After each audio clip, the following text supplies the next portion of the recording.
Katanya Habib ini nasabnya palsu.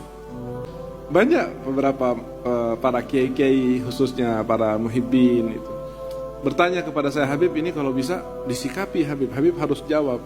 Saya tertawa, saya bilang, kan sudah ada yang menjawab. Ada fulan yang menjawab, ada habaib yang menjawab, ada kiai dari Madura, ada. Bahkan terakhir kemarin ketua PBNU Jazahullah Khair jawab. Lalu yang paling akhir ini ada Gus Miftah yang suka kayak congat hitam itu sampai mengatakan seperti itu. Saya bilang, buat apa saya jawab lagi? Kalau saya harus menjawab begini, kalau ada orang yang tidur saya banguni, orang tidur saya banguni. Kenapa? Manfaat. Tapi kalau ada orang yang pura-pura tidur, ngapain dibanguni? Disiram sampai 10 ember pun tidak akan bangun, namanya pura-pura tidur. Dan siapa orang yang ahlul ilmi dan ahlul basirah yang tidak tahu habaib? Tak ada. Bahkan saya sampai ngomong kepada salah satu kiai kemarin waktu saya ada di Banten dan di Garut, ketika beliau mengatakan, Habib tolong segera disikapi. Saya bilang, enggak, saya banyak kerjaan. Kalau seandainya saya harus menjawab, paling saya berlogika saja. Berlogika saja. Logikanya begini, saya kenal orang-orang sepuh. Saya kenal orang-orang sepuh, kiai-kiai sepuh yang Masya Allah. Terakhir Mbah Umar ya, Mbah Umar dari Pacitan, Mbah Yai Umar dari Pacitan. Kira-kira 1 bulan sebelum wafat saya silaturahmi kepada beliau. Masya Allah, mukanya terang luar biasa. Kemudian terlihat wajah-wajah husnul khatimah di wajahnya. Saya waktu silaturahmi ke beliau sudah di kasur. Saya duduk di bawah. Beliau sudah ada di kasur gitu. Beliau maksa saya untuk naik.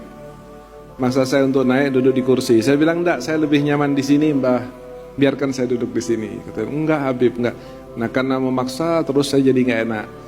Takut mengganggu beliau gitu. Akhirnya saya duduk di kasur, duduk di kursi. Bahkan duduk di sebelahnya beliau di arah kaki sambil saya pijitin kakinya Mbah Yai Umar. Seperti Mbah Yai Umar, Mbah Maimun Zubair, orang yang kita kenal betul-betul orang soleh, orang mukhlis, orang amil bi ilmi, orang punya sanad yang luar biasa, punya punya hubungan dengan ulama-ulama sepuh, punya kaitan dan sebagainya. Saya katakan, pernah nggak jenengan mendengarkan ulama-ulama sepuh, walaupun satu patah meragukan nasab habaib, pernah nggak? Coba saya kepengen tahu gitu loh. Barangkali ada informasi siapa, misalnya Mbah Ehsan Jampes atau Mbah Yai Jazuli atau Mbah Abdul Karim Lirboyo atau Mbah Mukai, siapa aja yang sepuh ya. Pernah enggak ada yang mengatakan nih habaib ini nasabnya diragukan? Pernah enggak? Ya beliau mengatakan, karena waktu yang saya ajak bicara orang sepuh juga sekitar 70 sekian umurnya. Dia bilang, saya nggak pernah Habib. Ya sudah, saya bilang, kalau nggak pernah. Yang kedua, apakah mereka itu orang yang ta'zim kepada habaib atau tidak? Ya luar biasa Habib. Bahkan kalau saya selaman sama Mbah Maimun itu, pengennya nggak selaman tiap ketemu dengan Mbah Maimun. Kenapa?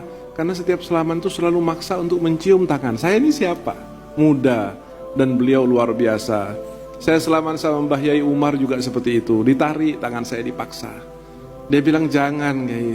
Sampai beliau mengatakan begini, saya tidak mau cium tangannya jenengan Bib, saya mau cium tangannya Rasulullah. Nggak paham maksudnya apa gitu loh. Beliau mengatakan seperti itu. Nah kalau sudah orang-orang sepuh seperti itu, ulama-ulama sepuh seperti itu, ngapain kita bingung? Orang berpendapat silahkan saja berpendapat, tetapi tidak harus menjadi perpecahan di antara kaum muslimin, apalagi sampai menjadi perpecahan di antara ahlul ilmi. Ini yang dirugikan bukan habaib tapi Nabi Muhammad SAW. Yang akan bersedih Nabi Muhammad SAW. Coba masing-masing insaf gitu ya, masing-masing insaf, mikir apa yang diucapkan, apa tujuannya, apa manfaatnya dan sebagainya. Adalah benar, saya akui tidak semua habaib itu benar. Habaib juga kan manusia, tidak ada jaminan ismah. Tetapi bukan hanya habaib sebetulnya nggak benar, kiai pun juga ada yang nggak benar. Ada yang sekarang sedang ditahanan karena dihukum 8 tahun sebab berbuat asusila kepada 11 santrinya. Itu bukan habaib. Tetapi apakah kemudian kita bilang kiai jelek semua atau habaib? Tidak juga. Artinya Rasul SAW mengatakan min husni islamil mar'i tarkuhu ma la ya'nihi. Lalu saya katakan, kalau seandainya para masyayikh, para sepuh, para ulama, saya tidak bicara di luar ahli sunnah wal jamaah atau nahdlatul ulama ya, kita di ahli sunnah nahdlatul ulama, kalau seandainya beliau itu meyakini bukan tanpa sebab, beliau takzim bukan tanpa sebab, beliau taukir bukan tanpa sebab. Sebabnya apa? Yang jelas ilmunya luar biasa, amalnya luar biasa.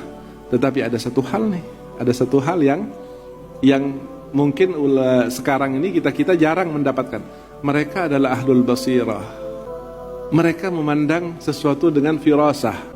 Dan Nabi mengatakan ittaqu firasatal mu'min fa innahu yanduru binurillah. Tapi kan tidak ilmiah. Iya betul, tidak ilmiah menurut Anda. Tetapi apakah keilmiahan ini harus seperti itu? Lalu saya membuang para masyayikh kita yang dulu dengan hanya sekedar alasan ilmiah atau inilah. Buat pribadi saya tidak akan peduli dengan apa yang namanya ilmiah selama saya masih punya pegangan para masyayikh, para ahlul ilim, ahlul wara, ahlul taqwa, ahlul wilayah, ahlul khasyah, ahlul sujud. Itu cukup buat saya melebihi dari apa yang namanya ilmiah dan seterusnya. Mereka adalah ahlul besar, ahlul basirah. Sampai seperti Mbah Yai Umar Pacitan itu sampai mengatakan, saya kan tak tarik tangan saya muda, harus dicium pada saat itu, harus dicium oleh orang yang sudah lebih dulu sujud pada Allah, lebih dulu kenal Allah, lebih dulu mengetahui ilmunya Allah, lebih dulu kenal dengan Nabi Muhammad, bahkan sepuh ilmunya, perjuangannya sudah jelas-jelas nyata. Apakah kemudian saya pantas tangan saya dicium oleh beliau? Saya tarik, tapi beliau tetap memegang sampai tinggal 2 jari kalau nggak salah, dipegang. Beliau lagi dalam keadaan sepuh tua. Saya takut mengganggu gitu loh. Akhirnya saya bilang, jangan Yai, ngapunten, jangan Kiai, jangan. Malah beliau mengatakan, saya tidak mau mencium tangan ente ya Habib, saya mau mencium tangan Rasul.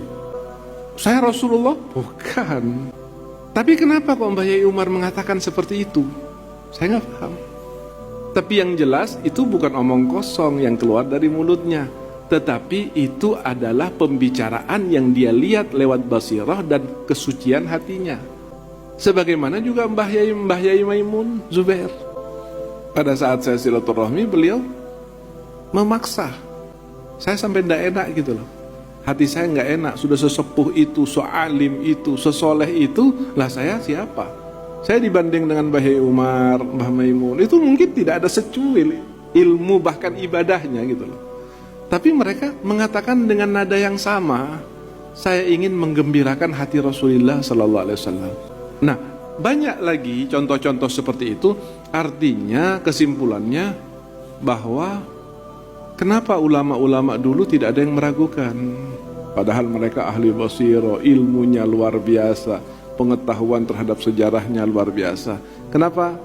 Yang saya pikir satu, mereka ahlul basirah, ahlul firasah, ahlul nur, dan itu pegangan kita semuanya dalam masalah-masalah yang membingungkan seperti sekarang ini. Kan banyak orang bingung sekarang ini, gimana sih sebetulnya, benar nggak sih kan gitu.